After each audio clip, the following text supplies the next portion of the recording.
आगरे की सुबह थी, पर उस सुबह की धूप में वो ताजगी नहीं थी जो रोज हुआ करती थी। यमुना के किनारे बने आलीशान महल के झरोखों से शहंशाह हिंद जलालुद्दीन मोहम्मद अकबर बाहर देख रहे थे, लेकिन उनकी नजरें नदी की लहरों पर नहीं, बल्कि अपने दिल में उठते हुए एक अजीब से तूफान पर टिकी थीं। सल्तनते मुगलिया का सूरज अपने पूरे उरूज पर था। हर तरफ अमन और खुशहाली का दौर था, लेकिन फिर भी बादशाह के माथे पर चिंता की लकीरें गहरी थीं। वजह कोई बाहरी दुश्मन या सरहद पर हो रही बगावत नहीं थी, बल्कि एक ऐसी खबर थी जो अक्ल और यकीन की सरहदों को धुंधला रही थी। खबर आई थी सल्तनत के एक दूरदराज के सूबे, मालवा के एक छोटे से गुमनाम गांव देवगढ़ से। खबर ये थी कि गांव के बाहर घने जंगलों के बीच सदियों से मौजूद एक पुराना तालाब अचानक बोलने लगा था। वो सिर्फ बोलता नहीं था, वो सवाल करता था। ऐसे सवाल जो इंसानी समझ से परे थे, ऐसे सवाल जिनका जवाब देने की कोशिश में कई ज्ञानी और ध्यानी अपना मानसिक संतुलन खो बैठे थे। गांव वालों का कहना था कि वो तालाब कोई मामूली जलाशय नहीं, बल्कि ज्ञानकुंड है, एक दैवीय शक्ति जो अपनी प्यास बुझाने आने वालों से उनकी अक्ल की गहराई नापती है।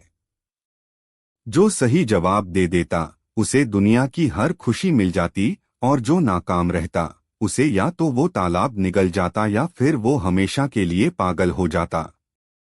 शुरुआत में तो इसे महज एक अफवाह या देहाती अंधविश्वास समझकर नजरअंदाज कर दिया गया। लेकिन जब मालवा के सूबेदार ने खुद तस्दीक करके एक खत भेजा, तो दरबार में सनसनी फैल गई।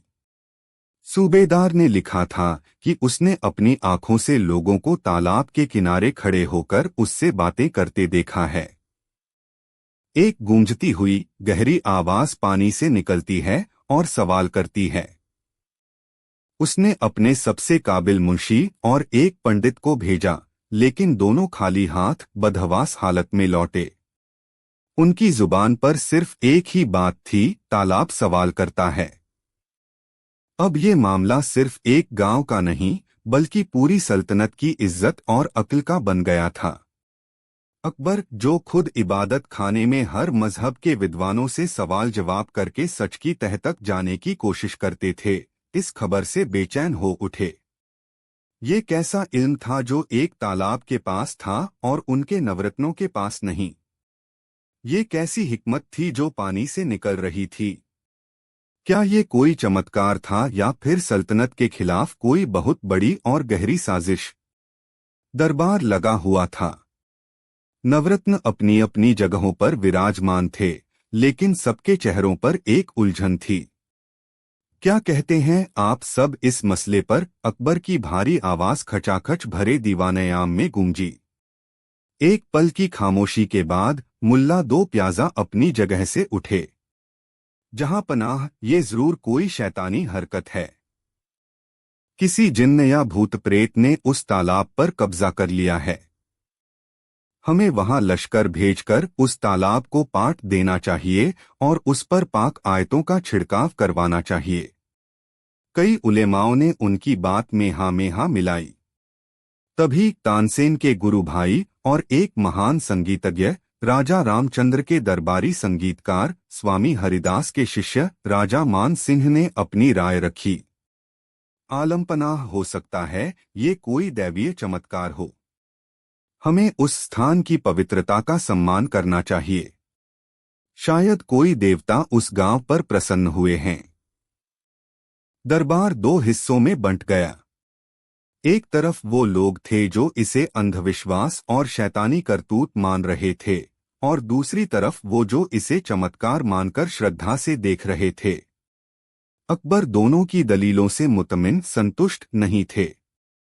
उनकी नजर उस शख्स को ढूंढ रही थी जो हर गुत्थी को अपनी अक्ल की उंगलियों से सुलझा देता था, जो हर मुश्किल को अपनी हाजिर जवाबी से आसान कर देता था। वो थे उनके सबसे अजीज दोस्त और सलाहकार बीरबल। बीरबल अब तक खामोश बैठे सब कुछ सुन रहे थे। उनके होठों पर एक हल्की रहस्यमय मुस्कान थी, जैसे वो इस पूरे तमाशे के पीछे की हकीकत को देख पा रहे हों। बीरबल अकबर ने उनकी तरफ देखा।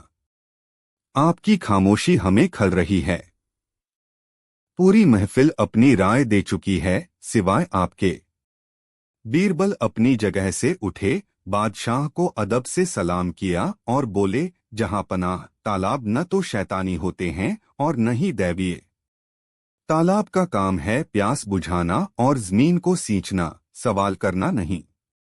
और अगर कोई तालाब सवाल कर भी रहा है तो यकीनन उसके पीछे का जवाब किसी इंसान के पास ही मिलेगा, किसी जिन्न या देवता के पास नहीं। मुल्ला दो प्याजा तपाक से बोले, तो क्या मतलब है तुम्हारा? क्या मालवा का सूबेदार झूठ बोल रहा है? क्या वो तमाम लोग पागल हैं जिन्होंने उस आवाज को सुना है? बीरबल मुस्कुराए। मुल्ला जी, मैंने ये नहीं कहा कि आवाज नहीं आती। मैंने ये कहा कि आवाज तालाब की नहीं है। आग से धुआं उठता है, आग खुद नहीं उठती। हो सकता है कोई शख्स या कोई तकनीक इस धोखे के पीछे हो। सच तो देवगढ़ जाकर ही पता चलेगा। अकबर के चेहरे पर रोशनी आ गई। यही वो जवाब था जो वो सुनना चाहते थे। एक जवाब जो अक्ल और तहकीकात पर आधारित था, न कि डर या अंधश्रद्धा पर। तो आप जाएंगे देवगढ़? बीरबल अकबर ने पूछा। अगर हुक्म हो जहां पनाह, बीरबल ने सिर झुकाया। मैं इस ज्ञानी तालाब से मिलकर उसकी ज्ञान की गहराई नापना चाहता हूं। मैं देखना चाहता हूं कि उसके सवाल ज्यादा मुश्किल हैं या इंसानी फितरत। यह तय हो गया कि बीरबल देवगढ़ जाएंगे, लेकिन उन्होंने एक शर्त रखी। वो शाही लश्कर या लावलश्कर के साथ नहीं जाएंगे। वो एक आम मुसाफिर के भेस में जाएंगे ताकि वो लोगों के बीच रहकर बिना किसी दबाव के सच का पता लगा सकें। अकबर ने इजाजत दे दी। कुछ दिनों बाद बीरबल एक साधारण व्यापारी के भेस में अपने एक भरोसेमंद सिपाही के साथ देवगढ़ की तरफ रवाना हो गए। कई हफ्तों का सफर तय करने के बाद वो उस इलाके में पहुंचे। उन्होंने देखा कि देवगढ़, जो कभी एक गुमनाम गांव था, अब एक तीर्थ स्थल जैसा बन गया था। दूर दूर से लोग, साधु संत, ज्ञानी ध्यानी, फकीर और जिज्ञासु उस तालाब के दर्शन करने आ रहे थे। गांव के आसपास कई धर्मशालाएं और बाजार लग गए थे। कुछ चालाक लोगों ने ज्ञानकुंड के नाम पर अपना धंधा चमका लिया था। वहां तालाब के पवित्र जल से लेकर तालाब के पसंदीदा फूल तक बिक रहे थे। बीरबल ने एक सराय में डेरा डाला और लोगों से घुलना मिलना शुरू किया। वो घंटों चाय की दुकानों पर बैठकर लोगों की बातें सुनते। उन्होंने पाया कि तालाब को लेकर लोगों में खौफ और श्रद्धा का मिलाजुला भाव था।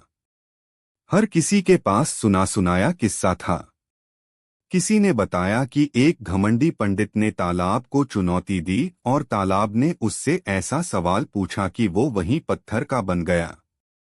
किसी ने कहा कि एक गरीब किसान ने तालाब के सवाल का जवाब दिया तो अगले दिन उसके खेत सोने से भर गए। बीरबल ने उन लोगों से भी मिलने की कोशिश की जो तालाब के पास से होकर आए थे, लेकिन ज्यादातर लोग या तो कुछ बोलने की हालत में नहीं थे या फिर बेहद डरे हुए थे। उन्होंने एक बात पर गौर किया। तालाब के चारों ओर कुछ खास किस्म के साधुओं का एक झुंड रहता था। वो खुद को कुंड के सेवक कहते थे। उनका मुखिया था एक अत्यंत तेजस्वी दिखने वाला साधु जिसका नाम था आचार्य वागीश। उसका दावा था कि सिर्फ वही तालाब की भाषा समझ सकता है और वही लोगों को तालाब के सवालों के लिए तैयार करता है। कोई भी व्यक्ति बिना आचार्य वागीश की इजाजत के तालाब के नजदीक नहीं जा सकता था। बीरबल को पहली कील मिल गई थी। ये सारा खेल इस आचार्य वागीश और उसके चेलों के इर्द गिर्द घूम रहा था। उन्होंने अपनी जांच का रुख उस आचार्य की तरफ मोड़ दिया। भेष बदलकर वो आचार्य के सत्संग में जाने लगे। आचार्य वागीश वाकई बहुत ज्ञानी था। उसके प्रवचन वेदों, उपनिषदों और दर्शन शास्त्र के ज्ञान से भरे होते थे। वो बड़ी चतुराई से अपनी बातों में ज्ञानकुंड की महिमा का बखान करता और लोगों को यकीन दिलाता कि भौतिक ज्ञान से परे भी एक दुनिया है जिसका द्वार यह तालाब है। बीरबल ने गौर किया कि आचार्य वागीश उन लोगों को ही तालाब के पास जाने की इजाजत देता था जो या तो बहुत अमीर होते थे और भारी दान दक्षिणा देते थे, या फिर जो बहुत घमंडी और बहस करने वाले होते थे जिन्हें वो शायद सबक सिखाना चाहता था। एक दिन बीरबल एक सीधे सादे देहाती के भेष में आचार्य वागीश के सामने पहुंचे। महाराज, उन्होंने हाथ जोड़कर कहा, मैंने आपके और इस चमत्कारी कुंड के बारे में बहुत सुना है। मैं एक अनपढ़ किसान हूं, पर मेरे मन में भी सच जानने की इच्छा है। क्या मुझे भी कुंड के दर्शन हो सकते हैं? आचार्य वागीश ने उसे ऊपर से नीचे तक देखा। उसकी आंखों में एक तिरस्कार का भाव था। मूर्ख, वो बोला, ये कुंड ज्ञानियों की परीक्षा लेता है, तुम जैसे जाहिलों की नहीं। तुम्हारे पास ऐसा क्या है जो तुम उसके सवाल का जवाब दोगे? जाओ, अपना काम करो। यहां अपना और मेरा समय बर्बाद मत करो। बीरबल ने बड़ी मासूमियत से कहा, महाराज, मेरे पास धन दौलत तो नहीं है, पर मेरे पास एक सवाल है। शायद मेरा सवाल सुनकर कुंड प्रसन्न हो जाए और मुझसे कोई आसान सा सवाल पूछ ले। आचार्य को कौतूहल हुआ। क्या सवाल है तुम्हारा? बीरबल बोले, मैं बस कुंड से ये पूछना चाहता हूँ कि दुनिया की सबसे कीमती चीज क्या है जिसे अमीर खरीद नहीं सकता और गरीब मुफ्त में पा सकता है। आचार्य वागीश एक पल के लिए चौंका। ये सवाल साधारण नहीं था। वो कुछ देर सोच में पड़ गया और फिर बोला, ठीक है, तुम्हारी जिज्ञासा देखकर हम तुम्हें एक मौका देते हैं। कल सुबह तुम कुंड के पास आना। लेकिन याद रखना, अगर तुम जवाब नहीं दे पाए तो तुम्हारा हश्र भी दूसरों जैसा ही होगा। अगली सुबह बीरबल तय समय पर तालाब के किनारे पहुंच गए। वो जगह वाकई रहस्यमयी थी। चारों तरफ ऊंची ऊंची चट्टानें थीं और बीच में वो गहरा, शांत तालाब जिसका पानी काला लग रहा था। हवा में एक अजीब सी खामोशी और भारीपन था।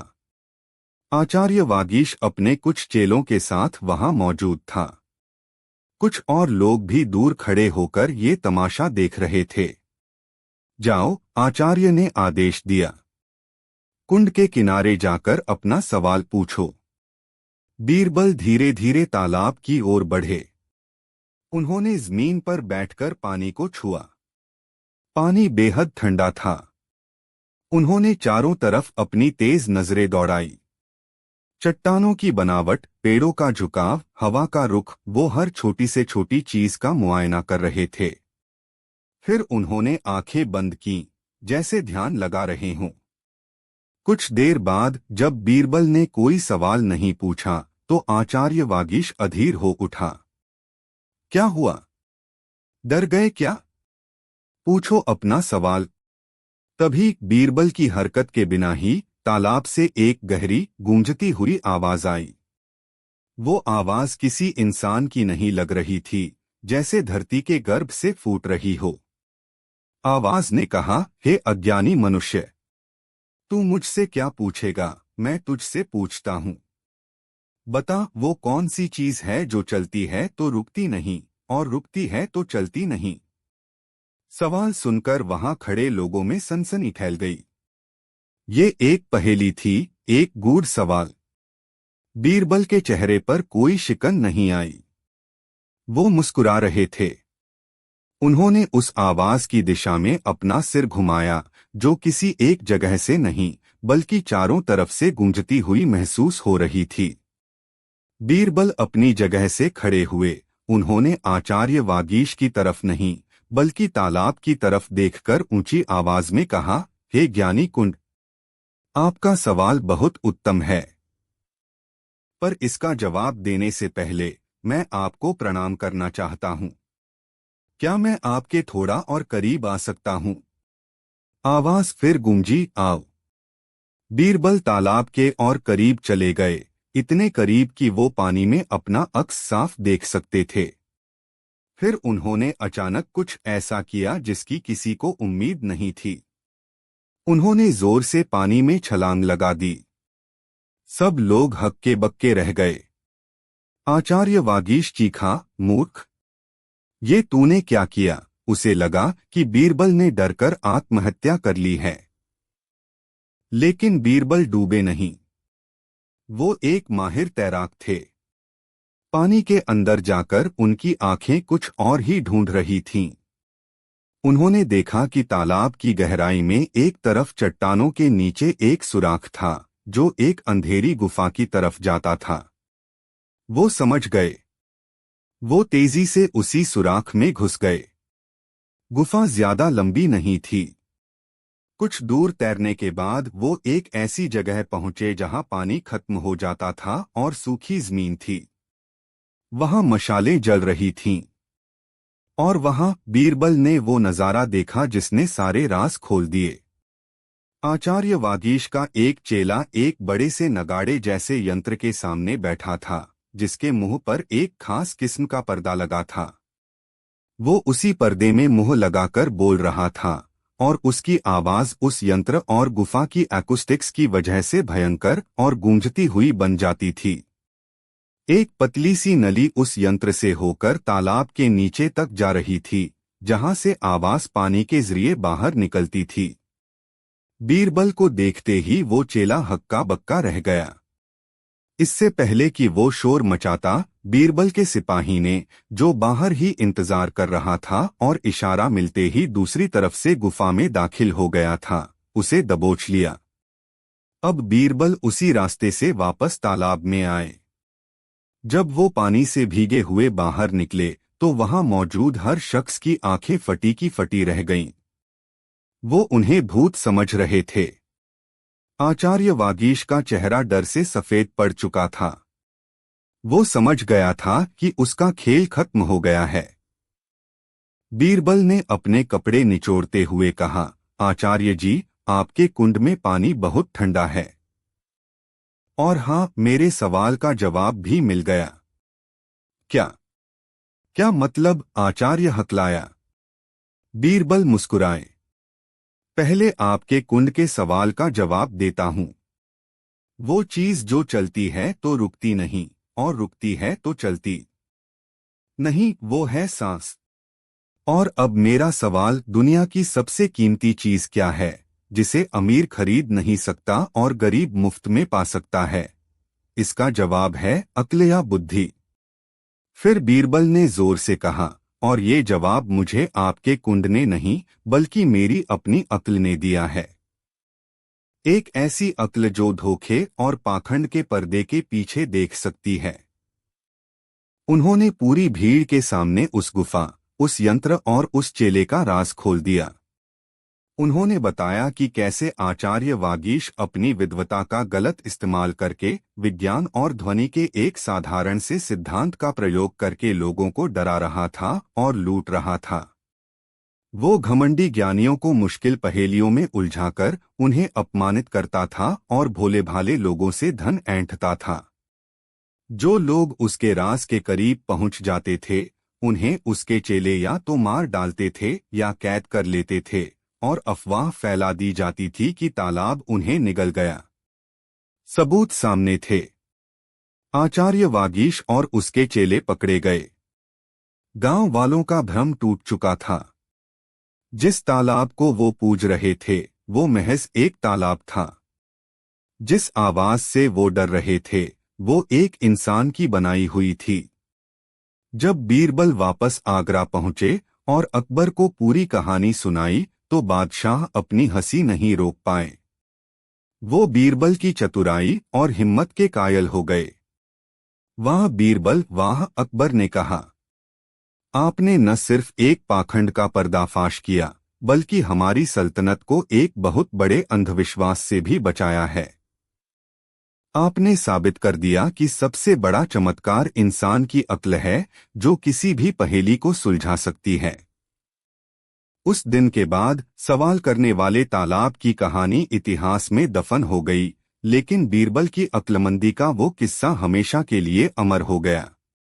वो किस्सा हमें बताता है कि जो चीजें हमारी समझ से परे होती हैं, जरूरी नहीं कि वो दैवीय या शैतानी हो। अक्सर उनके पीछे एक साधारण सा सच छुपा होता है, जिसे देखने के लिए सिर्फ थोड़ी सी हिम्मत और बहुत सारी अक्ल की जरूरत होती है। और बीरबल के पास ये दोनों ही चीजें बेशुमार थीं। हिंदुस्तान की सरजमीन पर उस रात आसमान में चांद पूरा था, अपनी पूरी आबोताब के साथ चमक रहा था। लेकिन उस चांद की दूधिया रोशनी भी फतेहपुर सीकरी के उस शहंशाह के दिल में उतर नहीं पा रही थी, जिसके बेचैन कदमों की आहट उसके ख्वाबगाह शयनकक्ष के संगमरमरी फर्श पर गूंज रही थी। वो शहंशाह था जलालुद्दीन मोहम्मद अकबर, जिसके नाम का अर्थ था महान, लेकिन उस रात उसे अपनी महानता अपने साम्राज्य के विस्तार से ज्यादा अपनी रूह के अंधेरे कोनों को रोशन करने में लग रही थी। यह 1578 की एक सर्द रात थी।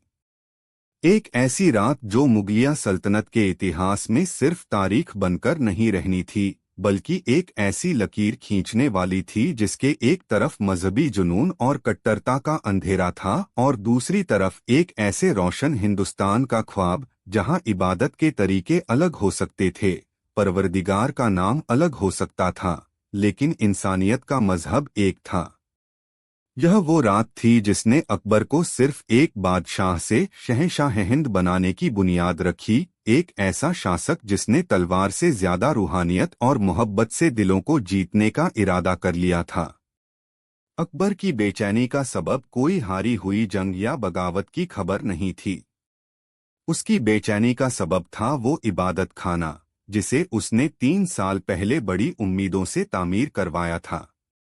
एक फतेहपुर सीकरी की बुलंद इमारतों के बीच ये इबादत खाना अकबर के दिल का वो कोना था जहां वो खुदा की हकीकत को समझना चाहता था।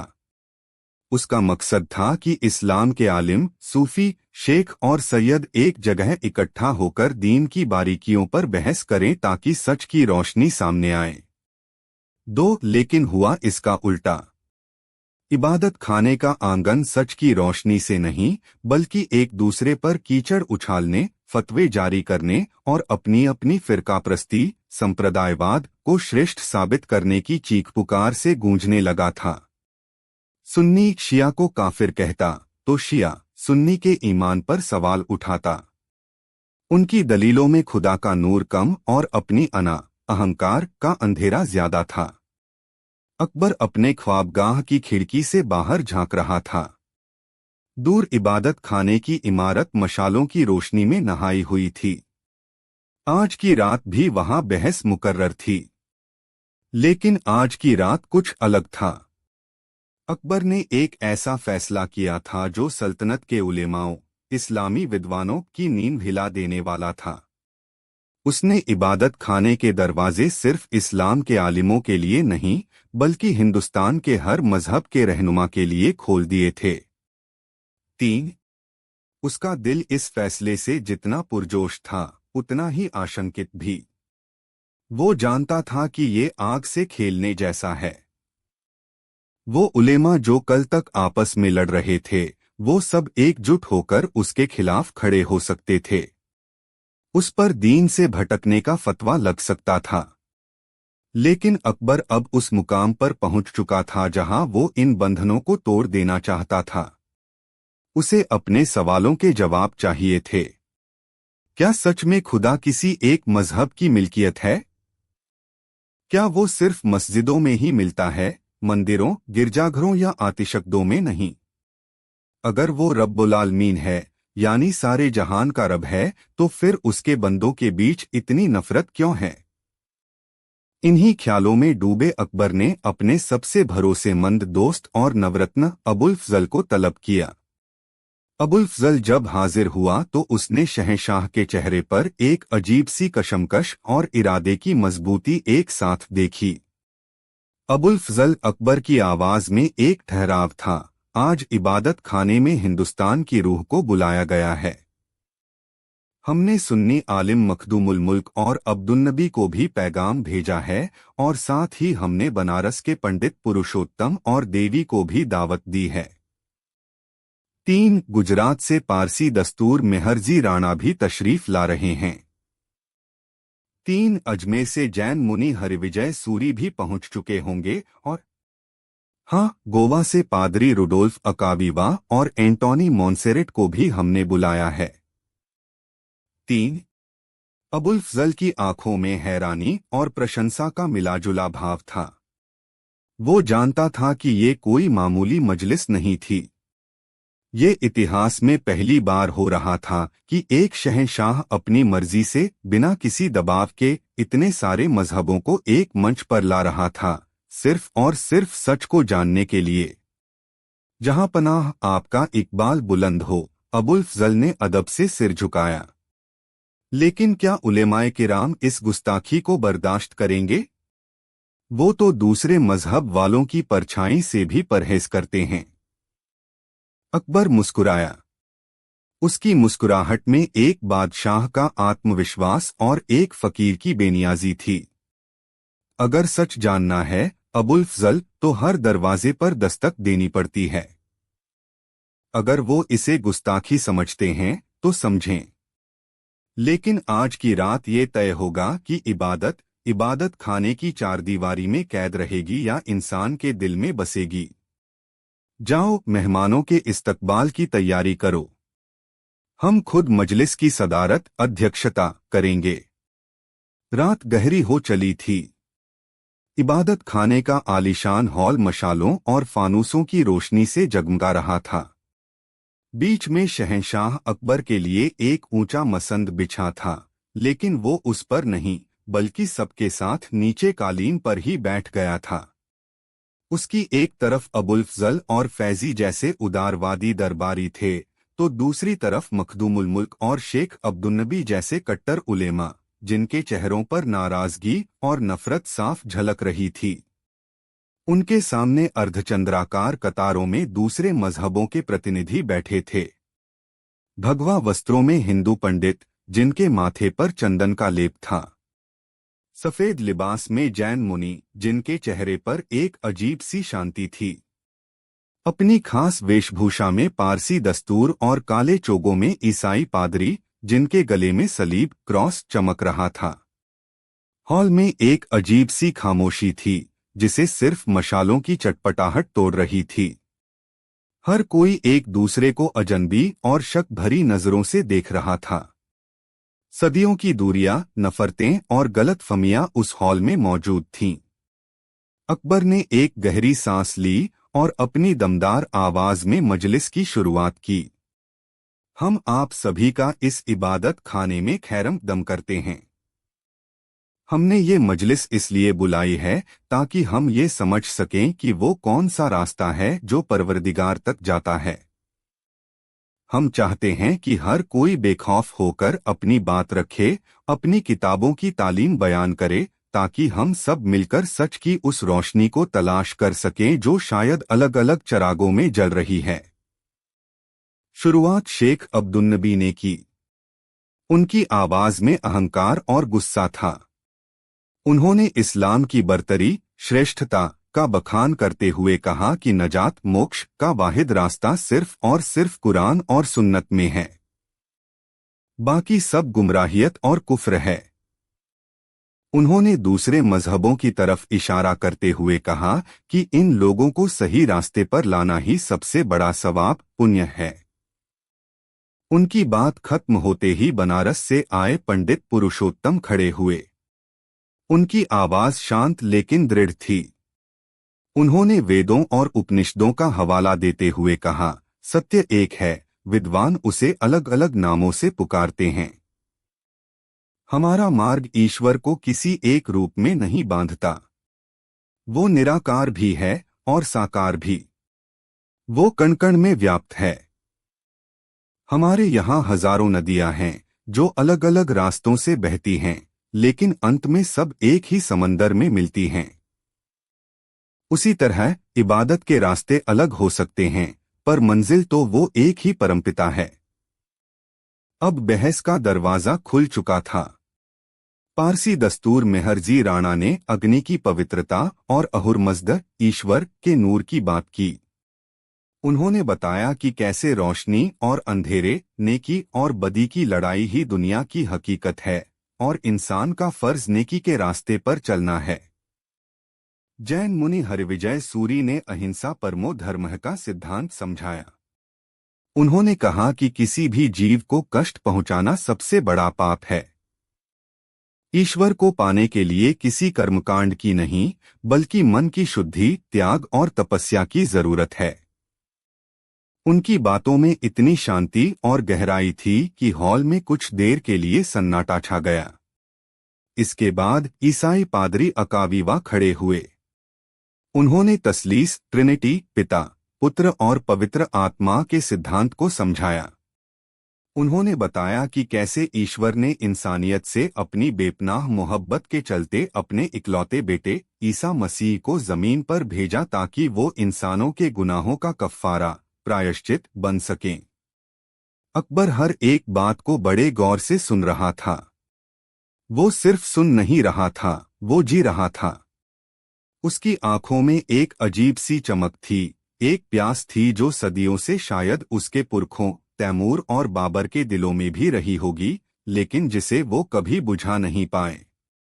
वो बीच बीच में ऐसे सवाल पूछता जो किसी आलिम या पंडित की पकड़ से बाहर होते थे। वो पूछता, अगर ईश्वर निराकार है तो फिर आप उसे मूर्तियों में क्यों पूजते हैं? पंडित जवाब देते, जहांपनाह, मूर्ति तो सिर्फ एक प्रतीक है, मन को एकाग्र करने का एक साधन। जैसे आप काबा की तरफ मुंह करके नमाज पढ़ते हैं, क्या खुदा सिर्फ काबे में है? वो ईसाई पादरियों से पूछता, अगर ईश्वर एक है तो फिर पिता और पुत्र दो कैसे हो सकते हैं? और अगर ईसा खुदा के बेटे हैं तो क्या खुदा भी इंसानों की तरह शादी करता है? पादरी इसका जवाब अपनी धर्मशास्त्र की गहराइयों से देने की कोशिश करते।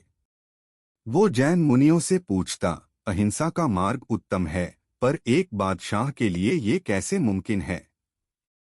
अगर मैं तलवार छोड़ दूं तो सल्तनत को दुश्मनों से कौन बचाएगा? क्या प्रजा की रक्षा करना हिंसा है? और वो इस्लामी उलेमाओं से पूछता, अगर इस्लाम का मतलब सलामती है तो फिर मजहब के नाम पर इतनी जंगें क्यों?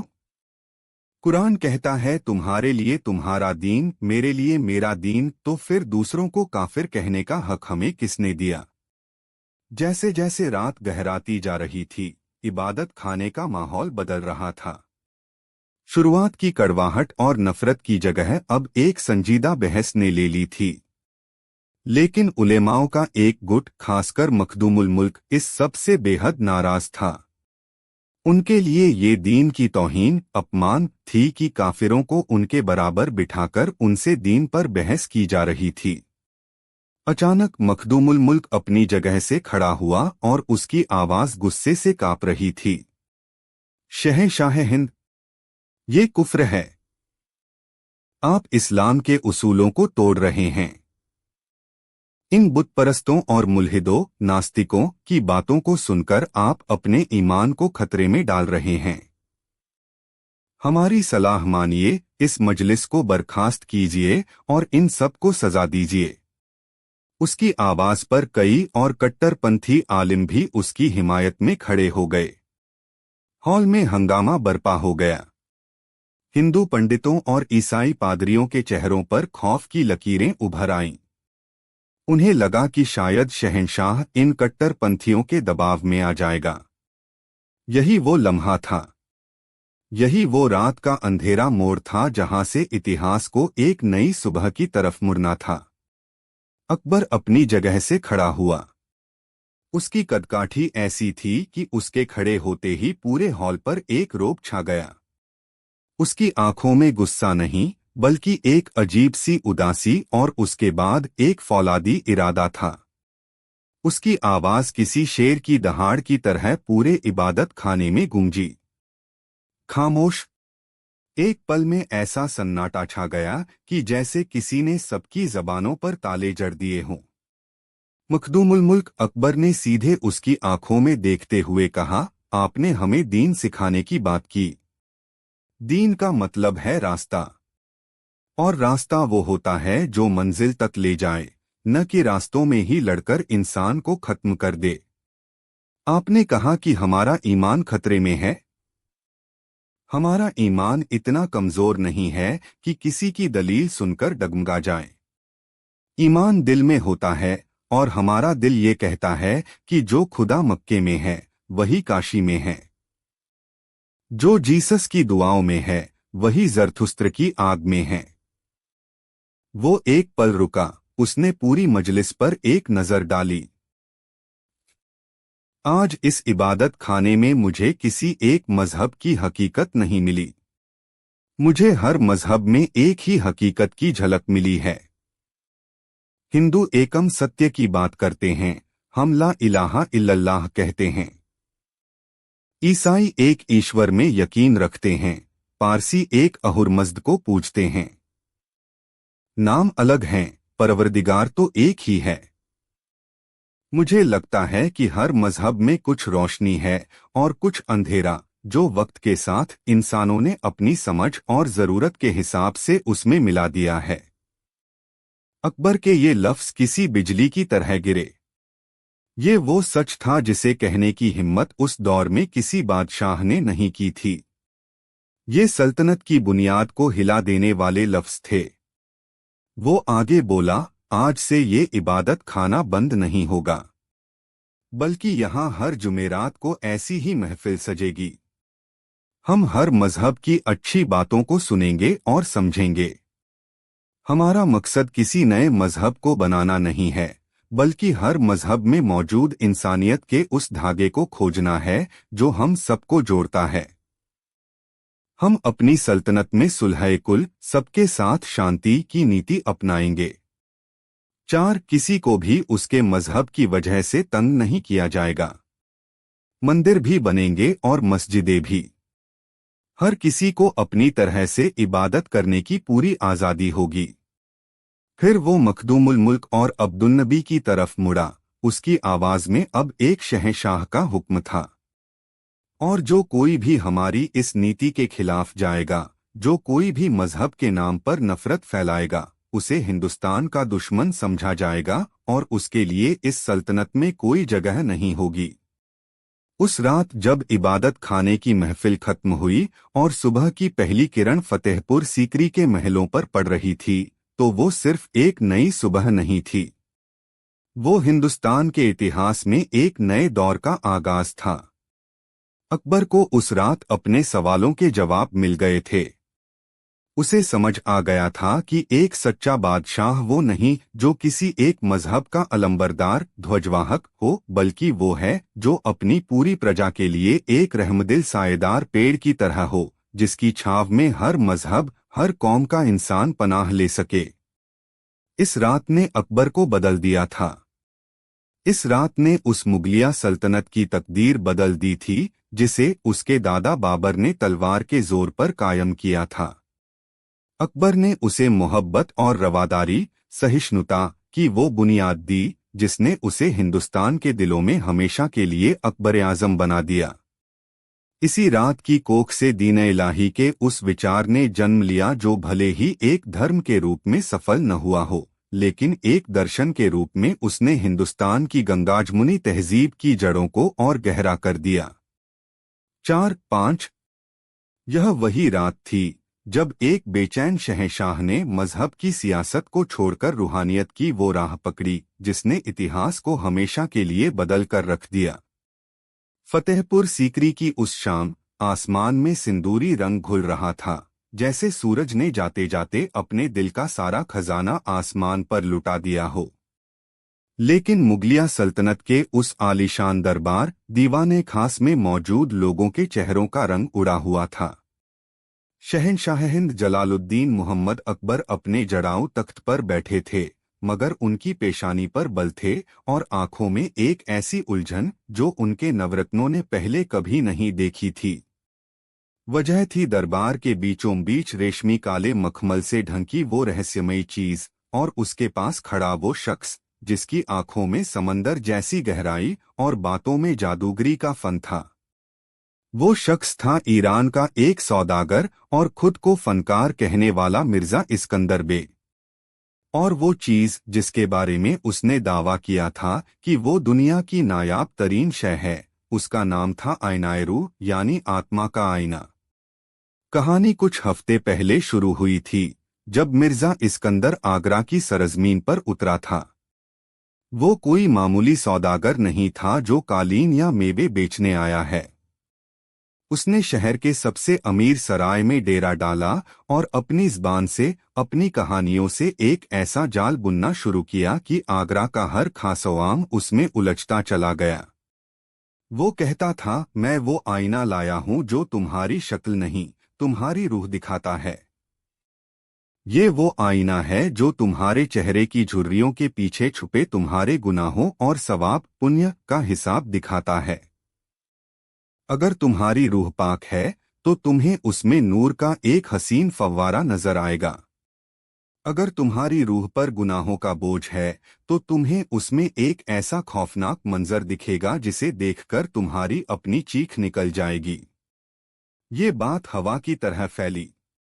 पहले तो लोगों ने इसे एक मजाक समझा, एक सौदागर का अपनी चीज बेचने का नया तरीका।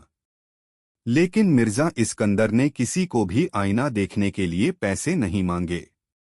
वो कहता था, रूह की कीमत नहीं लगाई जा सकती।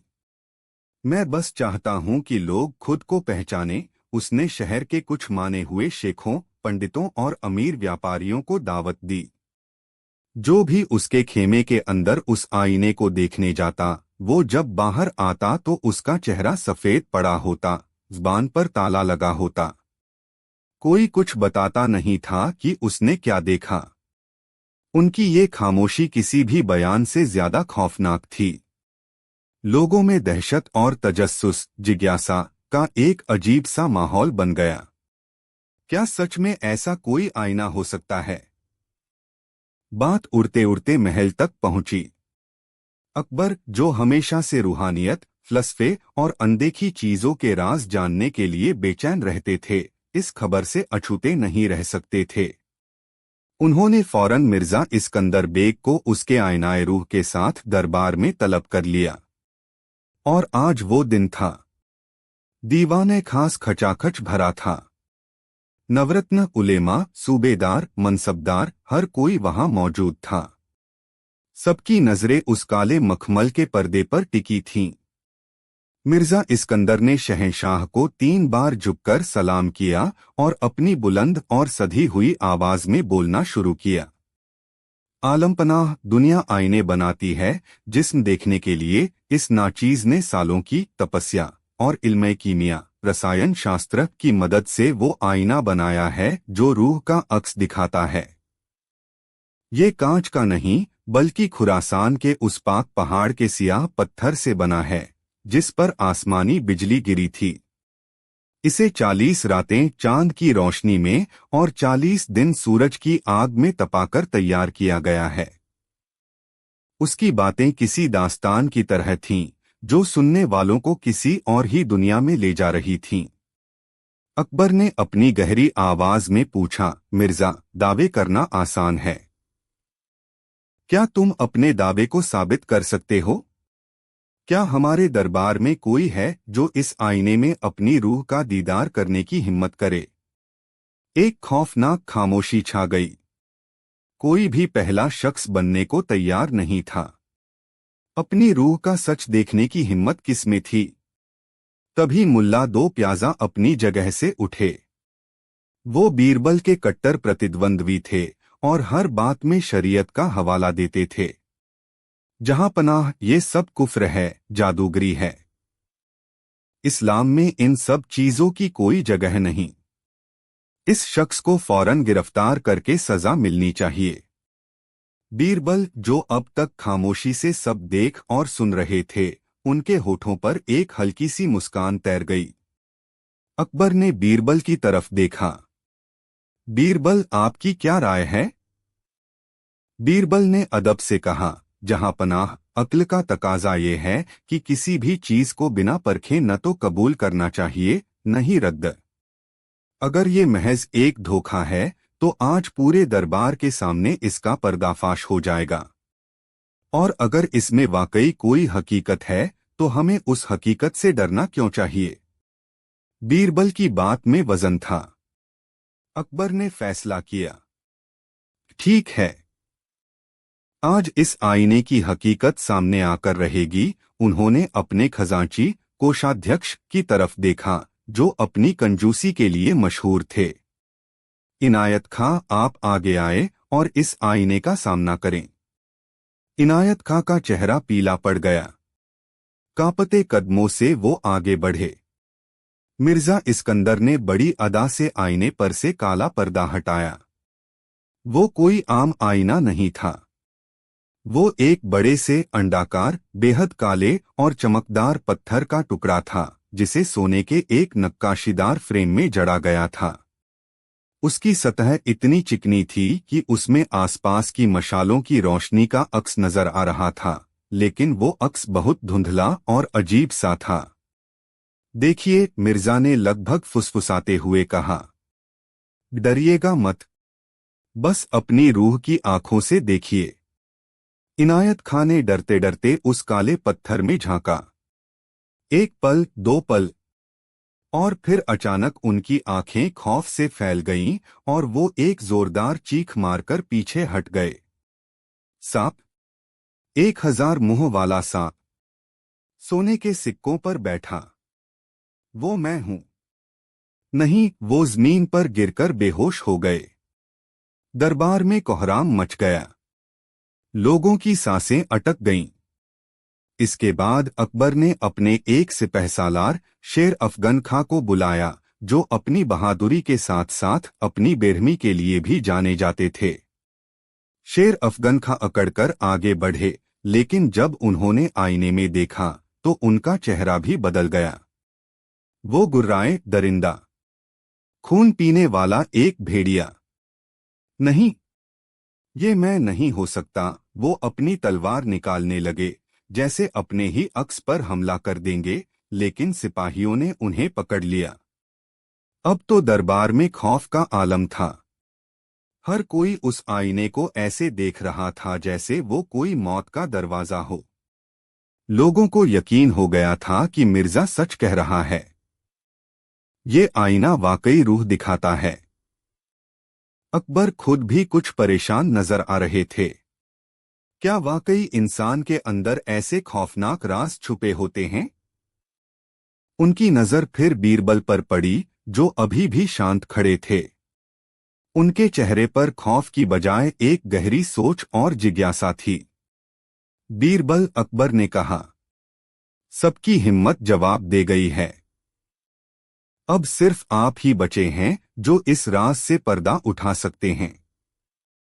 क्या आप इस आईने में देखने की जुर्रत करेंगे? पूरा दरबार बीरबल की तरफ देखने लगा।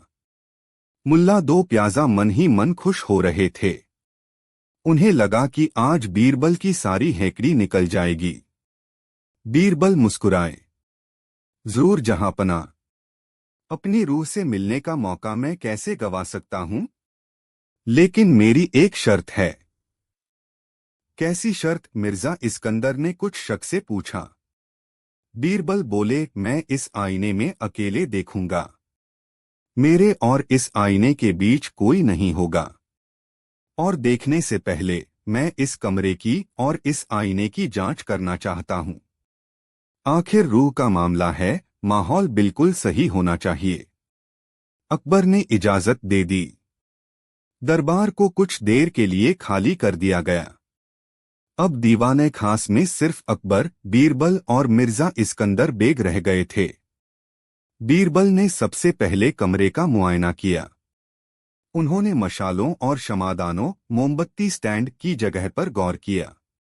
उन्होंने देखा कि रोशनी का इंतजाम कुछ इस तरह से किया गया था कि आईने पर सीधी रोशनी न पड़े, बल्कि चारों तरफ से आए और अजीब अजीब से साए बनाए। फिर वो आईने के पास गए। उन्होंने उसे हाथ से छूकर देखा। वो वाकई पत्थर था, बेहद ठंडा और चिकना। उन्होंने उसे हल्के से बजाकर देखा। फिर वो उसके पीछे गए और फ्रेम की बनावट को गौर से देखने लगे। मिर्जा इस्कंदर कुछ घबरा रहा था। आप ये क्या कर रहे हैं? इसे इस तरह छूने से इसकी तासीर कम हो सकती है। बीरबल ने उसकी बात को अनसुना कर दिया। उनकी नजरें किसी जासूस की तरह हर छोटी से छोटी चीज को पकड़ रही थीं। उन्होंने देखा कि पत्थर की सतह बिल्कुल सपाट नहीं थी, बल्कि बीच में बहुत मामूली सी गहरी थी, इतनी मामूली की नजर भी न आए। फिर बीरबल ने मिर्जा इस्कंदर से कुछ बेतुके से सवाल पूछने शुरू किए। मिर्जा जी, आप ईरान में कहाँ से हैं? ये पत्थर तो खुरासान का है, पर आपके कपड़ों से इत्र की जो खुशबू आ रही है, वो तो हिंदुस्तान के कन्नौज की लगती है। और ये जो आपने अपनी आंखों में सुरमा लगाया है, ये भी कोई आम सुरमा नहीं है। इसमें कुछ और भी मिला है ना? मिर्जा का चेहरा फक पड़ गया। आप क्या कहना चाहते हैं? बीरबल मुस्कुराए। बस यही कि आप फनकार तो हैं, पर आईने बनाने के नहीं, वहम बनाने के। बीरबल फिर अकबर की तरफ मुड़े। जहांपनाह, अब मैं इस आईने में अपनी रूह देखने के लिए तैयार हूं। आप भी देखें कि मेरी रूह कैसी दिखती है। बीरबल आईने के सामने जाकर खड़े हो गए। वो पूरी तरह शांत थे। उन्होंने उस काले पत्थर में गौर से देखा। कुछ देर तक खामोशी रही। मिर्जा इस्कंदर की सांसें रुकी हुई थीं। फिर बीरबल जोर से हंसे। उनकी हंसी पूरे हॉल में गूंज उठी। अरे वाह, बीरबल ने कहा, मेरी रूह तो बिल्कुल मेरे जैसी ही दिखती है। थोड़ी थकी हुई, थोड़ी परेशान, पर है तो एक इंसान की ही रूह। न कोई सांप, न कोई भेड़िया। अकबर और मिर्जा दोनों हैरान रह गए। ये कैसे हो सकता है? मिर्जा हकलाया। ये ऐसे हो सकता है मिर्जा जी, बीरबल ने कहा, और फिर उन्होंने जो बताना शुरू किया, उसने इस पूरे जादू का पर्दाफाश कर दिया। जहांपनाह, बीरबल ने अकबर को संबोधित करते हुए कहा, ये कोई रूह का आईना नहीं है। ये धोखे का आईना है। इसका सारा खेल इंसानी दिमाग और डर पर आधारित है। पहली बात, ये कोई आईना है ही नहीं। ये एक काले चमकदार पत्थर का टुकड़ा है, जिसे इस तरह पॉलिश किया गया है कि इसमें एक बहुत ही धुंधला, गहरा और डरावना अक्स नजर आता है। आपका चेहरा साफ नहीं दिखता, बस एक परछाई दिखती है। उन्होंने आगे समझाया, दूसरा खेल है रोशनी का। इस कमरे में रोशनी का इंतजाम इस तरह किया गया है कि देखने वाले के चेहरे पर अजीब अजीब से साए पड़ते हैं। जब वो धुंधला और सायों वाला अक्स उस काले पत्थर पर पड़ता है, तो वो और भी बिगड़ जाता है। फ्लिकरिंग रोशनी में वो साए हिलते हुए महसूस होते हैं। लेकिन सबसे बड़ा और तीसरा खेल, बीरबल ने अपनी आवाज को और गहरा करते हुए कहा, यहाँ नहीं, बल्कि देखने वाले के दिमाग में खेला जाता है। मिर्जा जी ने शहर में आकर पहले ही एक खौफ का माहौल बना दिया। उन्होंने सबके दिमाग में ये बात भर दी कि आईने में उनके गुनाह, उनके अंदर का जानवर नजर आएगा।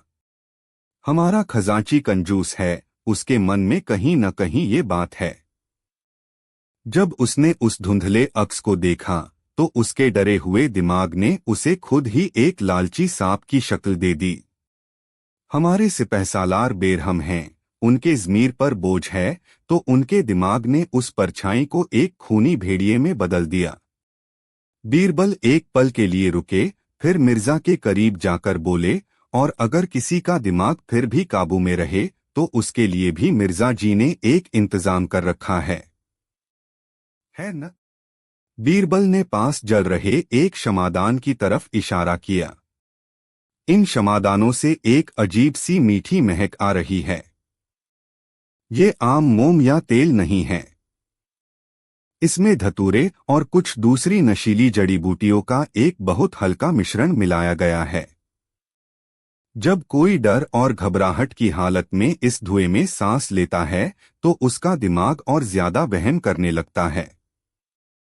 उसे हल्की हल्की वो चीजें दिखने लगती हैं जो असल में हैं ही नहीं। सब कुछ साफ हो चुका था। ये कोई जादू नहीं था, बल्कि मनोविज्ञान, प्रकाश और रसायन का एक बेहद शातिर खेल था। मिर्जा इस्कंदर बेग बीरबल के पैरों में गिर पड़ा। उसने अपना सारा गुनाह कबूल कर लिया। उसने बताया कि वो ईरान का एक हकीम था जो जड़ी बूटियों के असर को जानता था, लेकिन लालच में आकर उसने ये रास्ता अपना लिया। अकबर का चेहरा गुस्से से लाल था, लेकिन बीरबल की अक्लमंदी देखकर उनकी आंखों में फख्र की चमक भी थी। उन्होंने मिर्जा को उम्र कैद की सजा सुनाने का हुक्म दिया, लेकिन बीरबल ने उन्हें रोक लिया। एक मिनट जहांपनाह, उन्होंने कहा। इस शख्स ने लोगों के डर का फायदा उठाया। इसे ऐसी सजा मिलनी चाहिए जिससे लोगों का डर खत्म हो, अक्ल की रोशनी फैले। क्या मतलब? अकबर ने पूछा। बीरबल बोले, इसे कैद करने की बजाय इसे हुक्म दिया जाए कि ये सल्तनत के हर गांव, हर शहर में जाए और लोगों को दिखाए कि असली आईनाए रूह कोई पत्थर का टुकड़ा नहीं, बल्कि इंसान के अपने कर्म और उसका अपना ज़मीर है। ये लोगों को सिखाए कि अपने अंदर के जानवर को किसी आईने में देखने की बजाय उसे अपनी अच्छी आदतों से काबू में कैसे किया जाए। इसकी सजा कैद नहीं, बल्कि ताउम्र लोगों को सच बताने की सेवा होनी चाहिए। अकबर बीरबल की इस सोच से बहुत प्रभावित हुए। उन्होंने ऐसा ही करने का हुक्म दिया। मिर्जा इस्कंदर बेग की जान बख्श दी गई और उसे बीरबल का बताया हुआ काम सौंपा गया। उस शाम जब दरबार खत्म हुआ तो आईनाए रूह का खौफ भी खत्म हो चुका था। अकबर ने बीरबल से कहा, बीरबल, आज आपने सिर्फ एक धोखेबाज को नहीं पकड़ा, बल्कि हमें एक बहुत बड़ा सबक सिखाया है। इंसान बाहरी आईनों में सच ढूंढता फिरता है, जबकि सबसे बड़ा सच उसके अपने अंदर ही छुपा होता है। बीरबल ने मुस्कुराते हुए जवाब दिया, बिल्कुल जहांपनाह। और जो अपने अंदर के सच का सामना करने की हिम्मत रखता है, उसे दुनिया का कोई भी आईना डरा नहीं सकता। मुगलिया सल्तनत का सूरज उन दिनों अपनी पूरी बुलंदी पर था। शहंशाह जलालुद्दीन मोहम्मद अकबर का इकबाल ऐसा था कि काबुल से लेकर बंगाल तक उनके नाम का सिक्का चलता था। फतेहपुर सीकरी की आलीशान इमारतें अमन और खुशहाली की दास्तान कहती थीं। लेकिन सल्तनत की बुनियादें चाहे कितनी भी मजबूत क्यों न हो, इंसानी दिल की बुनियाद हमेशा यकीन, वहम और उम्मीद की कच्ची मिट्टी पर टिकी होती है। और उन दिनों इसी कच्ची मिट्टी पर एक ऐसी कहानी उग आई थी जिसकी बेलें धीरे धीरे आगरा के शाही महल के दरवाजों तक पहुंच रही थीं। कहानी शुरू हुई थी अरावली की पहाड़ियों के दामन में बसे एक छोटे से गुमनाम से गांव कपासिया से। कहानी एक बूढ़ी औरत की थी जिसे लोग माई जुबैदा कहते थे। कहते थे कि माई जुबैदा अंधी है, दुनिया को अपनी आंखों से नहीं देख सकती, लेकिन उसके हाथ वो देख सकते थे जो कोई आंख वाला भी नहीं देख सकता। उसके पास एक पुराना घुन लगा हुआ चरखा था। लोगों का कहना था कि वो कोई आम चरखा नहीं है, वो तकदीर का चरखा है। माई जुबैदा उस पर सूत नहीं, इंसानों की किस्मत काटती थी। अफवाहों का बाजार गर्म था। लोग कहते थे कि जब भी सल्तनत में कोई बच्चा पैदा होता है, माई जुबैदा के चरखे की तकली अपने आप घूमने लगती है और वो उस बच्चे की उम्र, सेहत, दौलत और शोहरत का धागा बुन देती है। अगर धागा रेशम का और सुनहरा बुना गया तो वो बच्चा शाहों जैसी जिंदगी जिएगा। अगर धागा सूत का और मटमैला काता गया तो उसकी जिंदगी गुर्बत और मशक्कत में गुजरेगी। और अगर धागा सनका, खुरदुरा और काला हुआ तो उसकी किस्मत में सिवाय दुख और मौत के कुछ नहीं लिखा होता। लेकिन कहानी सिर्फ इतनी नहीं थी। सबसे खतरनाक और उम्मीद भरी बात ये थी कि माई जुबैदा उस बुने हुए धागे को बदल भी सकती थी। वो अपनी रूहानी ताकत से बदकिस्मती के काले धागे को उधेड़कर उसकी जगह खुशकिस्मती का सुनहरा धागा पिरो सकती थी। बस इसके लिए सच्ची श्रद्धा और मुंहमांगी कीमत चुकानी पड़ती थी। शुरुआत में इसे देहाती किस्से कहानियां समझकर नजरअंदाज कर दिया गया, लेकिन जब दूरदराज के गांवों से लोग अपनी जमीनें और जेवर बेचकर कपासिया की तरफ जाने लगे तो बात हाकिमों के कानों तक पहुंची। किस्से मशहूर होने लगे। किसी ने कहा कि एक कंगाल किसान माई जुबैदा के पास गया और उसने उसका धागा बदलकर रेशमी कर दिया। अगले ही हफ्ते उस किसान को अपने खेत में पुरखों का गड़ा हुआ खजाना मिला। किसी ने कहा कि एक लाइलाज बीमारी से मर रहे बच्चे की मां ने माई से गुहार लगाई। माई ने उसके बेटे का उम्र का धागा लंबा कर दिया और बच्चा मौत के मुंह से वापस आ गया। ये किस्से आग की तरह फैल रहे थे। अब लोग हकीमों और वैद्यों के पास जाने की बजाय कपासिया की तरफ भाग रहे थे। मेहनत और तदबीर पर से लोगों का यकीन उठ रहा था। हर कोई अपनी बिगड़ी तकदीर को बनवाने के लिए माई जुबैदा के दरवाजे पर दस्तक देना चाहता था। खेतों में काम रुकने लगा, बाजारों में रौनक कम होने लगी। सल्तनत की रूह, जो मेहनत और हिम्मत थी, उसे तकदीर के इस नए खुदा का खौफ जकड़ रहा था। जब ये खबर शहंशाह अकबर के दरबार में पहुंची तो दीवाने खास में एक अजीब सी बेचैनी फैल गई। अकबर, जो खुद रूहानियत और इल्म में गहरी दिलचस्पी रखते थे, इस खबर से परेशान हो उठे। वो जानते थे कि तकदीर एक हकीकत है, लेकिन वो ये भी मानते थे कि अल्लाह ने इंसान को हाथ पैर और अक्ल सिर्फ तकदीर के भरोसे बैठने के लिए नहीं दिए हैं। ये क्या हो रहा है हमारी सल्तनत में? अकबर की भारी आवाज गूंजी। वो लोग कामकाज छोड़कर एक बूढ़ी औरत के चरखे से अपनी उम्मीदें बांध रहे हैं। क्या हमारी हुकूमत इतनी कमजोर हो गई है कि लोगों को इंसाफ और मदद के लिए एक धोखे की शरण में जाना पड़ रहा है? दरबारियों में कानाफूसी शुरू हो गई। मुल्ला दो प्याजा, जो हर बात में शरीयत की दुहाई देते थे, फौरन खड़े हुए। जहां पनाह, ये सरासर कुफ्र है। तकदीर लिखना और बदलना सिर्फ अल्लाह के हाथ में है। ये औरत ज़रूर कोई जादूगरनी या शैतान की पुजारी है। हमें फौरन लश्कर भेजकर उसे गिरफ्तार कर लेना चाहिए और सरेआम उसे संसार पत्थर मारकर मारना कर देना चाहिए, ताकि दूसरों को इबरत सबक मिले। कई कट्टरपंथी आलिमों ने उनकी बात से सहमति जताई, लेकिन राजा मान सिंह का ख्याल कुछ और था। आलमपनाह, हो सकता है उस महिला में सचमुच कोई दैवीय शक्ति हो। हमें बिना जांच पड़ताल के किसी नतीजे पर नहीं पहुंचना चाहिए। कहीं ऐसा न हो कि हम किसी पाक रूह को सजा दे बैठें। दरबार दो खेमों में बंट गया। एक तरफ शक और शरीयत थी, दूसरी तरफ यकीन और रहस्य। अकबर की पारखी नजरें उस शख्स को ढूंढ रही थीं जो हर मसले को तलवार या तकदीर से नहीं बल्कि अपनी अक्ल की तराजू पर तौलता था। वो थे बीरबल। बीरबल अब तक खामोश, होठों पर एक हल्की सी मुस्कान लिए सब कुछ सुन रहे थे। बीरबल, अकबर ने कहा, इस मसले पर आपकी खामोशी हमें बेचैन कर रही है। आपकी क्या राय है? क्या तकदीर को एक चरखे पर काटा जा सकता है? बीरबल अपनी जगह से उठे, शहंशाह को सलाम किया और बोले, जहां पनाह, तकदीर का धागा तो हर इंसान अपनी सांसों से काटता है और उसके कर्म उस धागे का रंग तय करते हैं। जहां तक इस चरखे की बात है, तो हो सकता है ये चरखा चलता हो, धागा भी बुनता हो, लेकिन वो धागा तकदीर का है या वहम का, ये तो कपासिया जाकर ही पता चलेगा। मुल्ला दो प्याजा चिढ़कर बोले, तो क्या तुम उस जादूगरनी की जांच करने जाओगे? वो अपनी बातों से तुम्हारा भी दिमाग फेर देगी। बीरबल मुस्कुराए। मुल्ला जी, अक्ल पर पड़ा हुआ वहम का जाला बातों से नहीं, हकीकत की रोशनी से ही साफ होता है।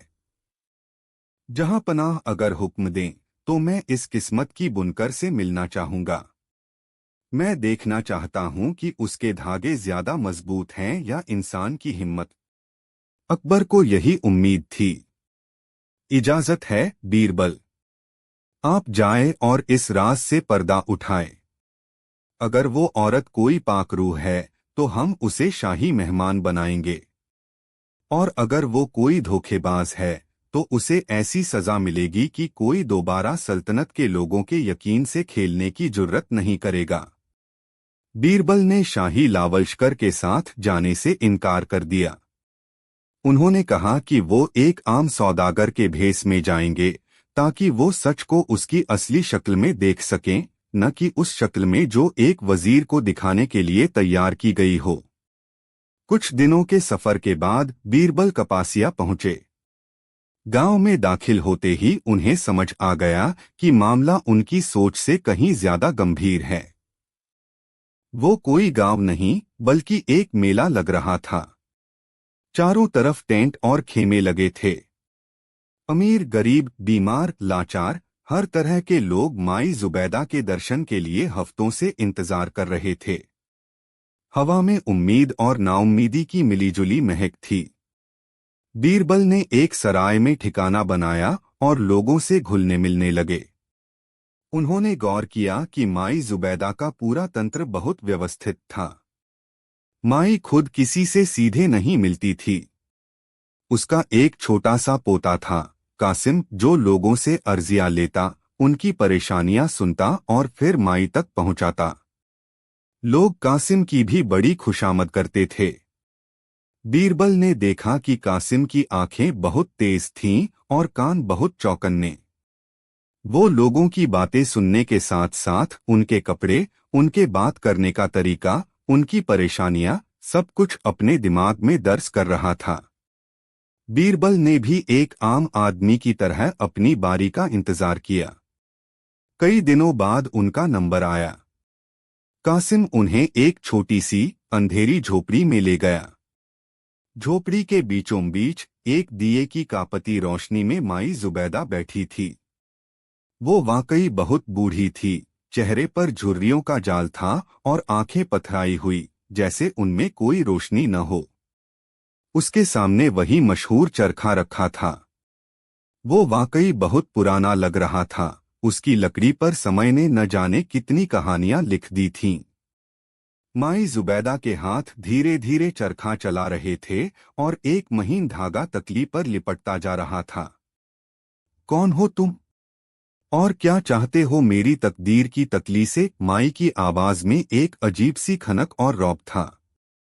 बीरबल ने हाथ जोड़कर कहा, माई, मैं एक बदनसीब सौदागर हूं। मेरा नाम भवानी है। मेरा कारोबार डूब गया है, कर्ज में गर्दन तक डूबा हूं। सुना है आप किस्मत बदल देती हैं। मेरी किस्मत का धागा भी बदलकर सुनहरा कर दीजिए।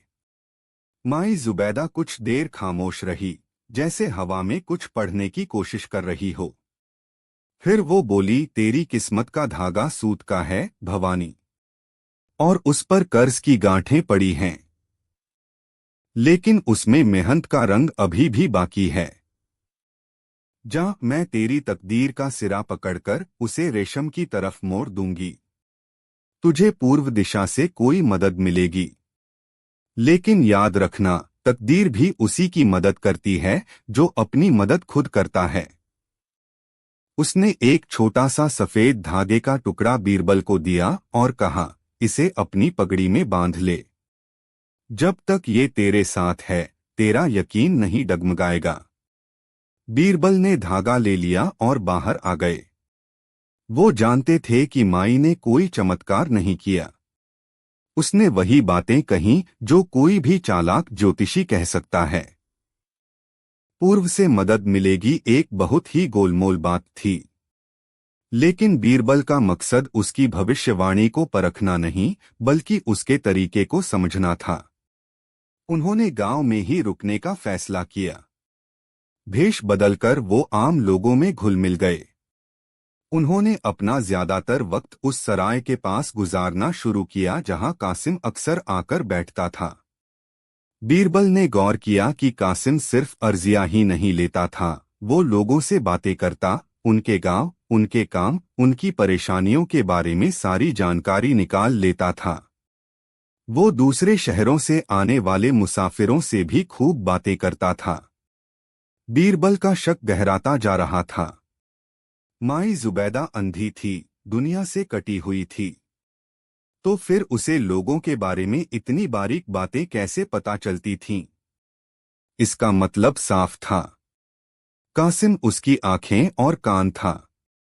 वो लोगों की कहानियां और कमजोरियां इकट्ठा करता और माई उन जानकारियों का इस्तेमाल करके एक मनोवैज्ञानिक खेल खेलती थी। जो चमत्कार लग रहा था, वो असल में जानकारी का सटीक इस्तेमाल था। अब बीरबल को एक ऐसा सबूत चाहिए था जो इस पूरे खेल का पर्दाफाश कर सके। उन्होंने एक योजना बनाई। वो एक दिन फिर कासिम के पास पहुंचे, इस बार और भी ज्यादा परेशान और हताश बनकर। कासिम बेटा, उन्होंने रोनी सूरत बनाकर कहा, माई की दुआ से मेरा एक छोटा सा काम तो बन गया, लेकिन मेरी एक और बड़ी चिंता है। मेरा एक ही बेटा है, सिपाही है। आजकल डेक्कन की लड़ाई में गया हुआ है। हफ्तों से उसकी कोई खबर नहीं है। बस एक बार माई से पूछकर बता दो कि वो सलामत तो है ना? उसकी जिंदगी का धागा मजबूत तो है ना? कासिम ने उनकी सारी बातें गौर से सुनी और उन्हें कुछ दिन बाद आने को कहा। बीरबल जानते थे कि अब कासिम डेक्कन से आने जाने वाले हर मुसाफिर, हर कारोबारी से उनके बेटे के बारे में जानकारी निकालने की कोशिश करेगा। ठीक वैसा ही हुआ। कुछ दिनों बाद बीरबल को फिर से माई के सामने पेश किया गया। इस बार माई की आवाज में और भी ज्यादा आत्मविश्वास था। भवानी, तू फिर आ गया। तेरे बेटे की फिक्र तुझे खींच लाई है। बीरबल ने हाँ में सिर हिलाया। माई ने अपना चरखा घुमाया और बोली, तेरे बेटे का धागा केसरिया है, बहादुरी के रंग में रंगा हुआ। वो सलामत है, लेकिन उसके धागे में मुझे खून का एक छोटा सा धब्बा नजर आ रहा है। उसे दाहिने कंधे पर एक जख्म लगेगा, पर वो गहरा नहीं होगा। और उस जंग में वो ऐसी बहादुरी दिखाएगा कि उसे तरक्की मिलेगी। तू फिक्र न कर, उसका धागा लंबा है। बीरबल ने माई के पैर छू लिए और बाहर आ गए। उनके चेहरे पर अब जीत की मुस्कान थी। उन्हें जो चाहिए था, वो मिल गया था। डेक्कन की लड़ाई और एक सिपाही के घायल होने की खबर हाल ही में एक कारोबारी के जरिए गांव में पहुंची थी। कासिम ने उस खबर को सुना और माई ने उस जानकारी को भविष्यवाणी बनाकर बीरबल के सामने परोस दिया। उनका बेटा तो था ही नहीं, ये सब एक कहानी थी। बीरबल फौरन फतेहपुर सीकरी लौट आए। उन्होंने अकबर को सारी हकीकत बयान की। अकबर गुस्से से भर गए। धोखा, इतना बड़ा धोखा। हम अभी फौज भेजकर उस औरत और उसके पोते को घसीटकर यहाँ लाते हैं। नहीं जहांपनाह, बीरबल ने कहा।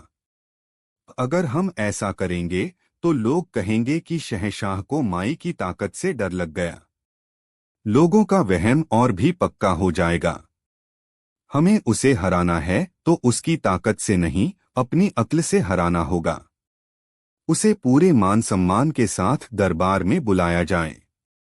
कहलवाया जाए कि शहंशाह उसकी शक्तियों से बहुत प्रभावित हैं और पूरी सल्तनत की तकदीर का धागा उसके हाथों में सौंपना चाहते हैं। अकबर बीरबल की चाल समझ गए। माई जुबैदा को शाही फरमान भेजा गया। वो ये सुनकर फूली नहीं समाई कि शहंशाह हिंद ने उसे बुलाया है। उसे लगा कि अब उसकी ताकत पर शाही मुहर लग जाएगी। वो बड़े तामझाम के साथ अपने पोते और अपने मशहूर चरखे को लेकर फतेहपुर सीकरी पहुंची। दीवानयाम खचाखच भरा हुआ था। हर कोई उस औरत को देखना चाहता था जो तकदीर बुनती थी। माई जुबैदा को शहंशाह के सामने एक ऊंची जगह पर बिठाया गया। अकबर ने कहा, माई जुबैदा, हमने आपके चमत्कारों के बारे में बहुत सुना है। हम चाहते हैं कि आप हमारे दरबार में अपनी कला का प्रदर्शन करें। फिर अकबर ने अपने एक हबशी गुलाम, जो हाल ही में अफ्रीका से लाया गया था और जिसे कोई नहीं जानता था, उसे आगे किया। बताइए, इसकी तकदीर में क्या लिखा है? माई एक पल के लिए घबराई। इस आदमी के बारे में तो उसके पोते ने कोई जानकारी इकट्ठा नहीं की थी, लेकिन वो भी कच्ची खिलाड़ी नहीं थी। उसने चरखा घुमाया और गोलमोल बातें करनी शुरू कर दी। इसका धागा विदेशी मिट्टी से सना है। ये अपनी जमीन से दूर है। इसका दिल अपनी माँ के लिए रोता है। इससे पहले कि वो और कुछ कहती, बीरबल अपनी जगह से खड़े हुए। एक मिनट माई जी, इनकी तकदीर तो आप बाद में बताइएगा, पहले एक छोटा सा फैसला कर दीजिए। बीरबल ने अपने दोनों हाथों में एक एक धागे का टुकड़ा लिया। दोनों धागे बिल्कुल एक जैसे थे, सफेद, सूती और एक ही लंबाई के। माई जी, बीरबल ने कहा, आप तो धागा देखकर इंसान की पूरी जिंदगी बता देती हैं। मेरे इन दोनों हाथों में दो इंसानों की जिंदगी के धागे हैं। एक धागा मेरा है, शहंशाह के वजीर बीरबल का, और दूसरा धागा उस चोर का है जिसे कल सुबह चोरी के जुर्म में फांसी दी जाने वाली है। ये दोनों धागे एक ही चरखे पर एक ही समय में काते गए हैं। अब आप बस इतना बता दीजिए कि इनमें से कौन सा धागा बीरबल का है और कौन सा उस चोर का। पूरे दरबार में सन्नाटा छा गया। ये एक ऐसा सवाल था जिसका जवाब कोई जादू या गोलमोल बात नहीं दे सकती थी। माई जुबैदा का चेहरा पसीने से भीग गया। उसने अपना हाथ आगे बढ़ाया, धागों को महसूस करने की कोशिश की, लेकिन वो जानती थी कि वो पकड़ी जा चुकी है। दोनों धागे एक जैसे थे। कोई निशान नहीं, कोई फर्क नहीं। उसका सारा ज्ञान, सारी शक्तियां इस एक सवाल के सामने धरी की धरी रह गईं। उसका चरखा खामोश था और उसकी जबान भी। उसकी खामोशी उसका इकरारनामा था। बीरबल ने पूरी सभा के सामने उसके और कासिम के धोखे का पर्दाफाश कर दिया। उन्होंने बताया कि कैसे ये लोग जानकारी इकट्ठा करके लोगों के डर और उम्मीद का सौदा करते थे। माई जुबैदा और कासिम अकबर के कदमों में गिरकर माफी मांगने लगे। अकबर ने बीरबल की तरफ देखा। बीरबल, इनकी सजा आप तय करेंगे। बीरबल ने कहा, जहां पनाह, इन्होंने गुनाह किया है, लेकिन इन्होंने हमें एक बहुत बड़ा सबक भी सिखाया है। इन्होंने हमें दिखाया है कि हमारी प्रजा कितनी भोली और मजबूर है कि वो ऐसे धोखों में फंस जाती है। इनकी सजा कैद या मौत नहीं है। इनकी सजा ये है कि माई जुबैदा और कासिम सल्तनत के हर गांव में जाएंगे और इसी चरखे पर मेहनत करके सूत काटेंगे और लोगों को सिखाएंगे कि तकदीर का धागा किसी के हाथ में नहीं, बल्कि इंसान के अपने कर्मों, अपनी हिम्मत और अपनी मेहनत में होता है। असली चरखा हमारे ये दो हाथ हैं। इन्हें चलाइए, सल्तनत की तकदीर अपने आप सुनहरी हो जाएगी। अकबर का चेहरा फख्र से चमक उठा। उन्होंने बीरबल को गले लगा लिया। उस दिन दरबार में लोगों ने देखा कि तकदीर किसी बूढ़ी औरत के चरखे में नहीं, बल्कि बीरबल की अक्ल और शहंशाह के इंसाफ में बसती है। तकदीर का चरखा तो टूट गया, लेकिन मेहनत और अक्ल का जो सबक वो सिखा गया, वो मुगलिया सल्तनत के इतिहास में हमेशा के लिए अमर हो गया। उस दौर में जब हिंदुस्तान की तकदीर फतेहपुर सीकरी के आलीशान महलों से लिखी जा रही थी, एक ऐसी शाम उतरी जो अपने दामन में सुकून नहीं, बल्कि एक बेचैन कर देने वाला सवाल लेकर आई थी। यमुना का पानी खामोशी से बह रहा था, आसमान में तारे उभरने लगे थे, लेकिन शहंशाह हिंद जलालुद्दीन मोहम्मद अकबर के दिल में एक अजीब सी हलचल थी। उनकी सल्तनत में अमन था, खजाना भरा हुआ था, फौजें ताकतवर थीं, लेकिन उन्हें लग रहा था कि इन सब के बावजूद एक चीज कम हो रही है, एक चीज जो किसी भी सल्तनत की असली रूह होती है, इंसानियत। उन्हें महसूस हो रहा था कि उनके दरबारी, उनके अमीर, यहाँ तक कि आम लोग भी अपनी जात, अपने मजहब, अपनी दौलत और अपने ओहदे की दीवारों में कैद होते जा रहे हैं। एक अमीर गरीब को हिकारत, घृणा से देखता था। एक ऊंची जात वाला नीची जात वाले की परछाई से भी बचता था। एक आलिम दूसरे मजहब के मानने वाले को गुमराह समझता था। सब अपने अपने मुखौटे पहनकर जी रहे थे, कोई शराफत का, कोई दीनदारी का, कोई अमीरी का। अकबर सोचते थे, इन मुखौटों के पीछे असली इंसान कहाँ है? अगर इन सब से उनकी दौलत, उनका ओहदा, उनकी जात छीन ली जाए तो पीछे क्या बचेगा? क्या वो चीज सोने जैसी खरी होगी या कोयले जैसी काली? इन्हीं ख्यालों में डूबे अकबर ने अपने नवरत्नों की एक खास महफिल बुलाई। मसला कोई जंग या सियासत का नहीं था, बल्कि रूह का था। हम एक अजीब कशमकश में हैं, अकबर ने अपनी गहरी आवाज में कहा। हम देखते हैं कि लोग एक दूसरे से नहीं, बल्कि एक दूसरे के। ठीक वैसा ही हुआ। कुछ दिनों बाद बीरबल को फिर से माई के सामने पेश किया गया। इस बार माई की आवाज में और भी ज्यादा आत्मविश्वास था। भवानी, तू फिर आ गया। तेरे बेटे की फिक्र तुझे खींच लाई है। बीरबल ने हाँ में सिर हिलाया। माई ने अपना चरखा घुमाया और बोली, तेरे बेटे का धागा केसरिया है, बहादुरी के रंग में रंगा हुआ। वो सलामत है, लेकिन उसके धागे में मुझे खून का एक छोटा सा धब्बा नजर आ रहा है। उसे दाहिने कंधे पर एक जख्म लगेगा, पर वो गहरा नहीं होगा। और उस जंग में वो ऐसी बहादुरी दिखाएगा कि उसे तरक्की मिलेगी। तू फिक्र न कर, उसका धागा लंबा है। बीरबल ने माई के पैर छू लिए और बाहर आ गए। उनके चेहरे पर अब जीत की मुस्कान थी। उन्हें जो चाहिए था वो मिल गया था। डेक्कन की लड़ाई और एक सिपाही के घायल होने की खबर हाल ही में एक कारोबारी के जरिए गांव में पहुंची थी। कासिम ने उस खबर को सुना और माई ने उस जानकारी को भविष्यवाणी बनाकर बीरबल के सामने परोस दिया। उनका बेटा तो था ही नहीं, ये सब एक कहानी थी। बीरबल फौरन फतेहपुर सीकरी लौट आए। उन्होंने अकबर को सारी हकीकत बयान की। अकबर गुस्से से भर गए। धोखा, इतना बड़ा धोखा। हम अभी फौज भेजकर उस औरत और उसके पोते को घसीटकर यहाँ लाते हैं।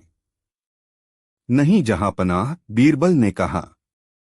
अगर हम ऐसा करेंगे तो लोग कहेंगे कि शहंशाह को माई की ताकत से डर लग गया। लोगों का वहम और भी पक्का हो जाएगा। हमें उसे हराना है तो उसकी ताकत से नहीं, अपनी अक्ल से हराना होगा। उसे पूरे मान सम्मान के साथ दरबार में बुलाया जाए। कहलवाया जाए कि शहंशाह उसकी शक्तियों से बहुत प्रभावित हैं और पूरी सल्तनत की तकदीर का धागा उसके हाथों में सौंपना चाहते हैं। अकबर बीरबल की चाल समझ गए।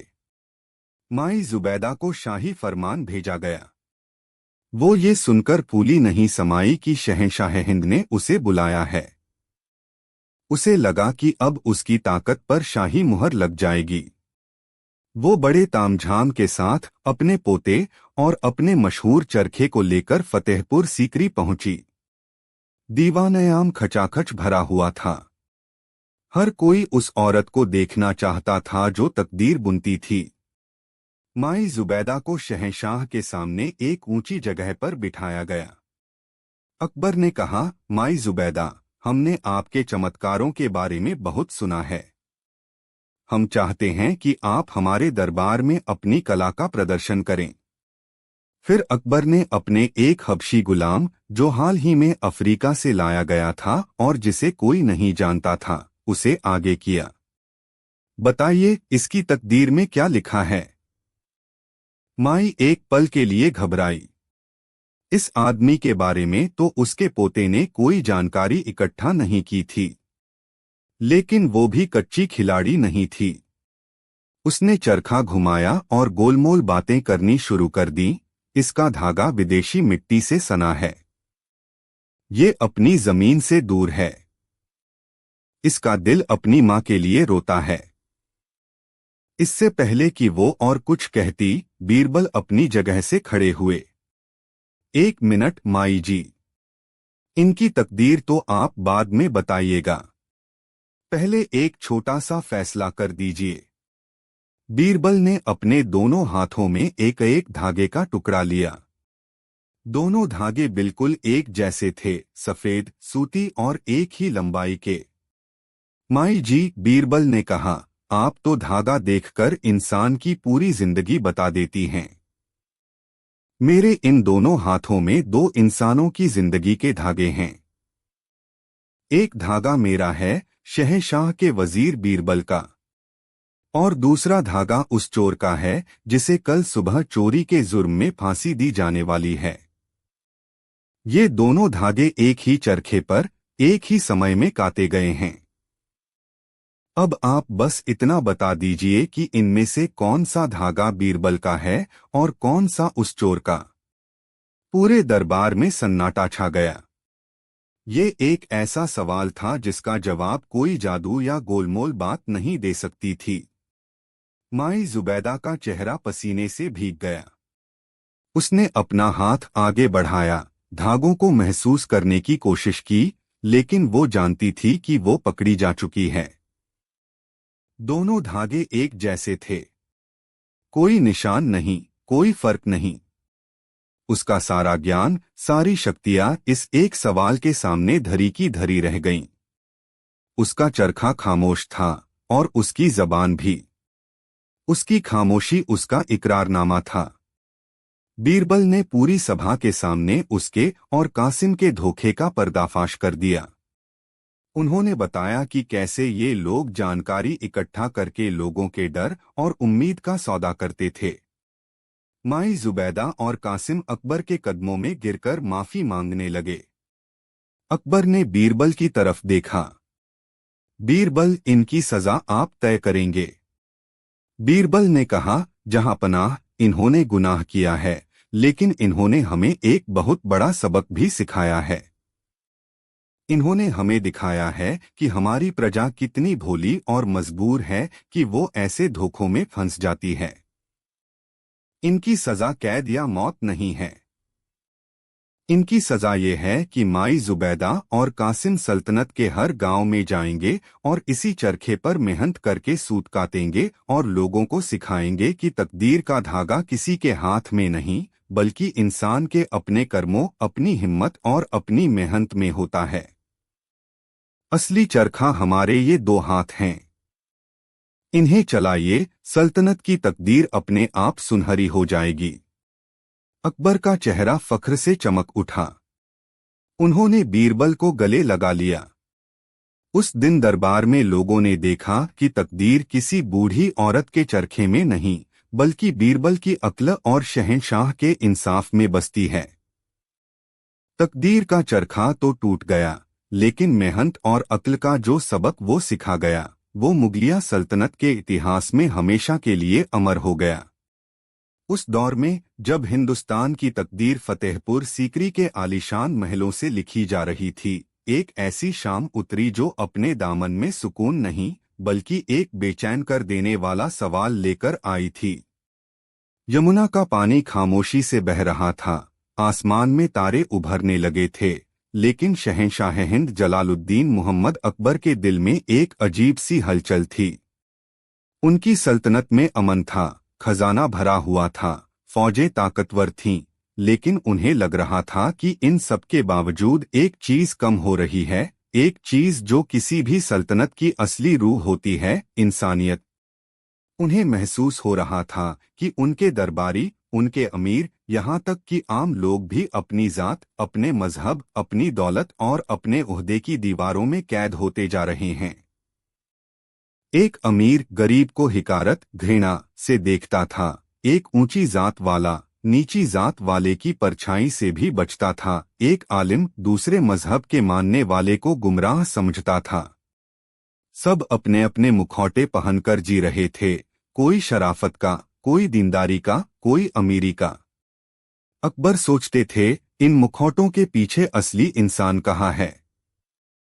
अगर इन सब से उनकी दौलत, उनका ओहदा, उनकी जात छीन ली जाए तो पीछे क्या बचेगा? क्या वो चीज सोने जैसी खरी होगी या कोयले जैसी काली? इन्हीं ख्यालों में डूबे अकबर ने अपने नवरत्नों की एक खास महफिल बुलाई। मसला कोई जंग या सियासत का नहीं था, बल्कि रूह का था। हम एक अजीब कशमकश में हैं, अकबर ने अपनी गहरी आवाज में कहा। हम देखते हैं कि लोग एक दूसरे से नहीं, बल्कि एक दूसरे के ओहदों और दौलत से मिलते हैं।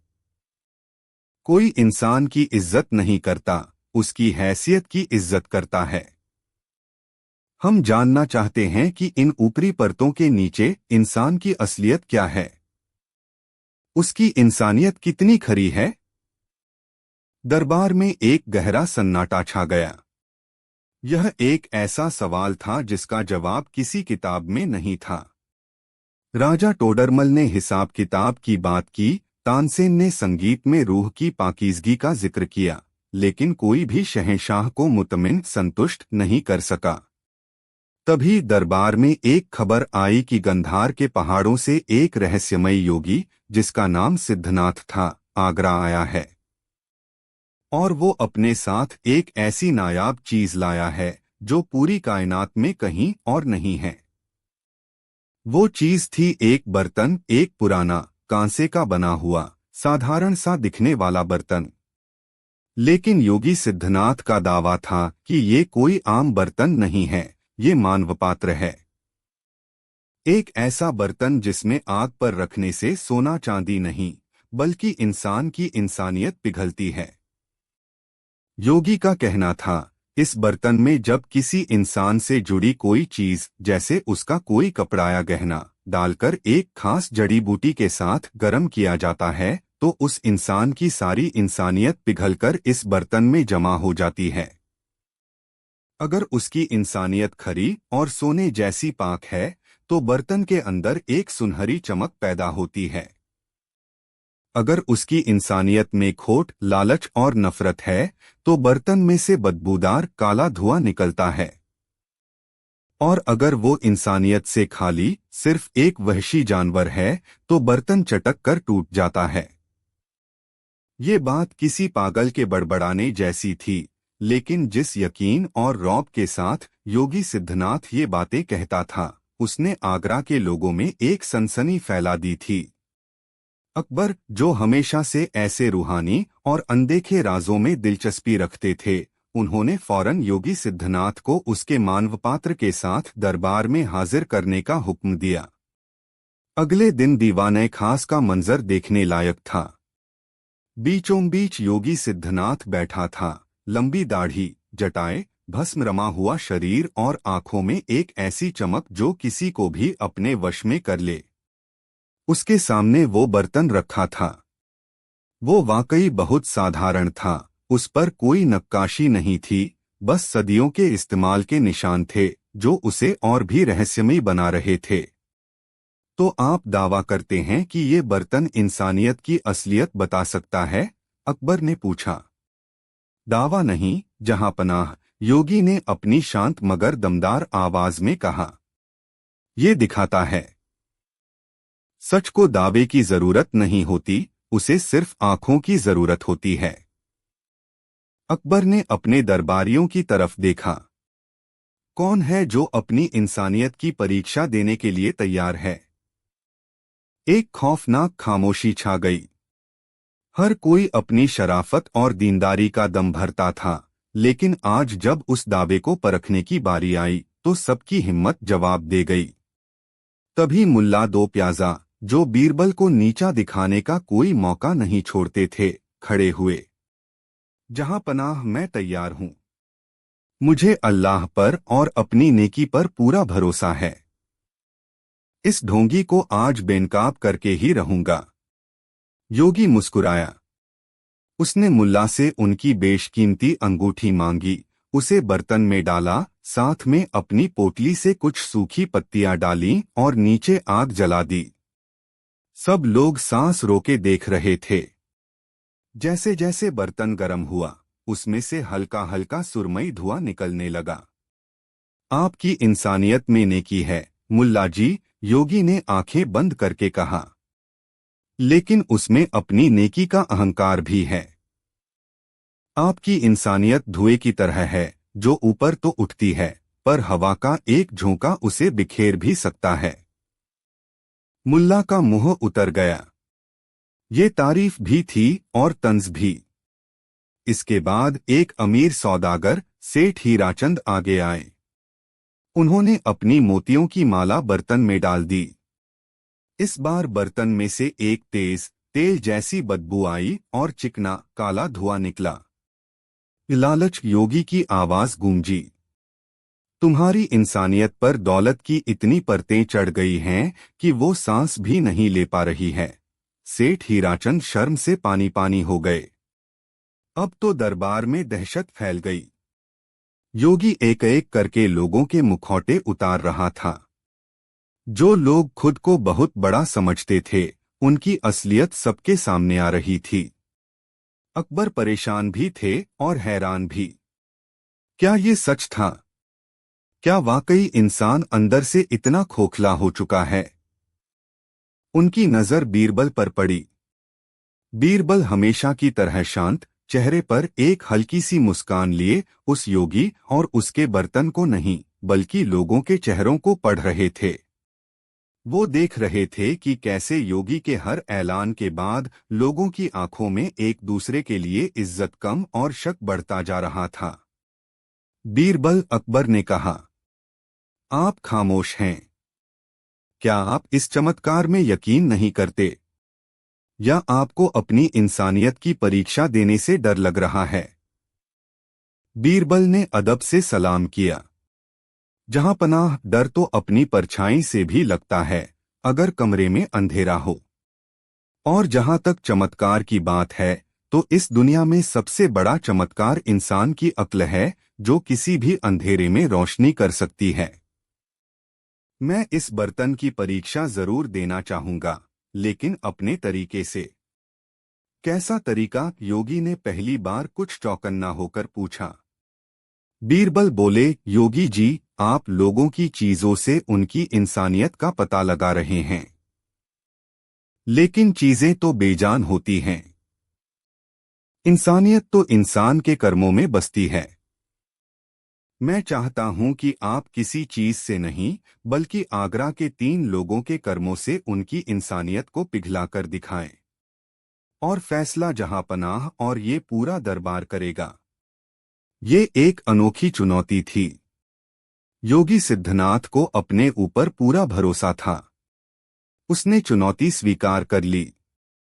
कौन होंगे वो 3 लोग? अकबर ने पूछा। बीरबल ने कहा, पहला शख्स होगा आगरा का सबसे बड़ा ज्ञानी और धर्म का ज्ञाता पंडित दीनानाथ, जो हर सुबह यमुना में स्नान करके घंटों पूजा पाठ करता है और छुआछूत को बहुत मानता है। दूसरा शख्स होगा सल्तनत का सबसे बहादुर सिपाही शमशेर खान, जिसकी तलवार की एक चोट से दुश्मन के 2 टुकड़े हो जाते हैं और जिसे अपनी बहादुरी पर बहुत नाज है। और तीसरा शख्स होगा हीरा महल में झाड़ू लगाने वाला एक मामूली सा मेहतर सफाई कर्मचारी, जिसे कोई जानता भी नहीं और जिसकी परछाई से भी लोग बचते हैं। दरबार में सब हैरान रह गए। एक महान पंडित और एक बहादुर सिपाही के साथ एक मेहतर की तुलना। ये बीरबल को क्या सूझा था? लेकिन अकबर बीरबल की चाल समझ रहे थे। उन्होंने इजाजत दे दी। अगले दिन बीरबल उन तीनों को लेकर शहर के एक व्यस्त बाजार में पहुंचे। शहंशाह अकबर और योगी सिद्धनाथ भी भेष बदलकर आम लोगों की भीड़ में शामिल हो गए। बीरबल ने उन तीनों से कहा, आप तीनों को बस यहाँ रहना है और जो कुछ हो उसे देखना है, कुछ करना नहीं है। तभी बीरबल के इशारे पर एक पहले से तय की गई योजना पर अमल शुरू हुआ। एक बैलगाड़ी जो सूखी लकड़ियों से लदी हुई थी अचानक बेकाबू हो गई।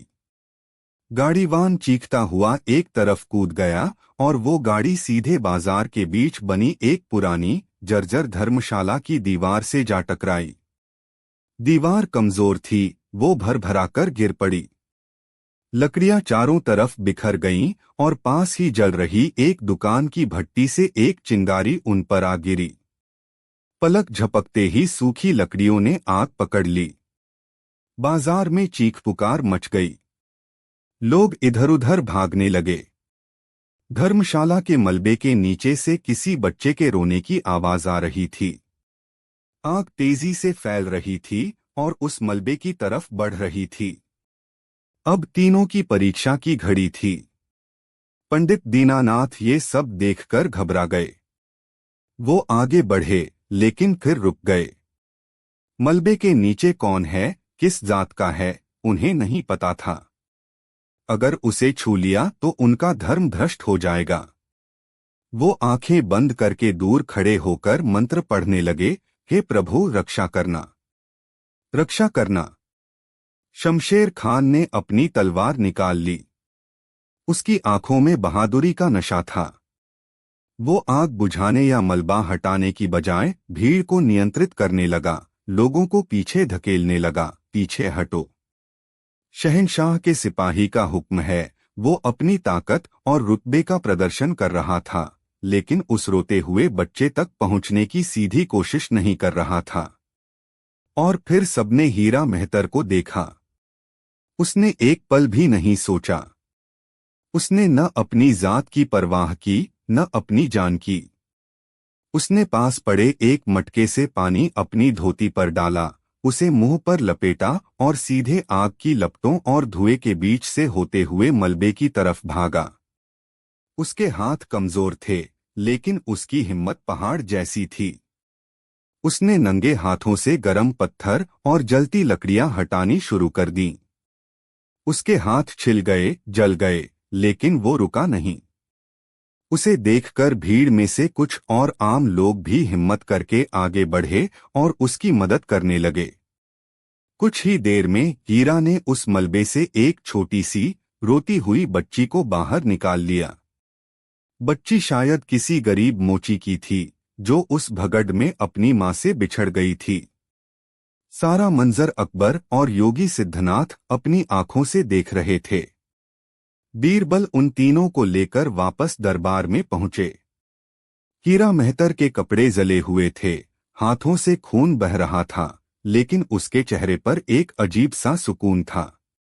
पंडित दीनानाथ और शमशेर खान शर्मिंदगी से सिर झुकाए खड़े थे। बीरबल योगी सिद्धनाथ के सामने गए और उस खाली बर्तन की तरफ इशारा किया।